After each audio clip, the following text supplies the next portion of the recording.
पता है हम में और सहाबा में क्या फ़र्क है? वो दीन को अपनाते थे ये समझ कर कि ये दीन है, हम दीन को छोड़ते हैं ये समझ कर कि ये दीन है। उनके लिए दीन अपने सर पर था और दुनिया पाँव के नीचे। हमारे लिए दुनिया सर पर है और दीन नीचे है। हमारी सिर्फ प्रोफाइल पिक इस्लामिक है, बाकी रियल लाइफ में कहीं इस्लाम नज़र नहीं आता। हम एक दूसरे की इज्जत को इस तरह उछालते हैं। इन्नल इंसान लिरब्बिही लकनूद, बेशक इंसान ही अपने रब का नाशुक्र है। व इन्नहु अला ज़ालिका लशहीद, और बेशक वो खुद इस बात पर गवाह है कि वो अपने रब का नाशुक्र है। हमें पता है कि हम अल्लाह ताला के नाशुक्रगुजार हैं।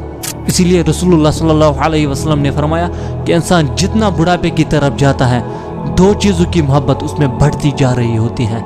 एक लंबी जिंदगी की ख्वाहिश और दूसरी माल की हसरत, माल की चाहत। अल्लाह ताला मुझे भी इस दुनिया के डिल्यूजन से दूर रखे और जो भी ये वीडियो देख रहा है उसे भी इस दुनिया के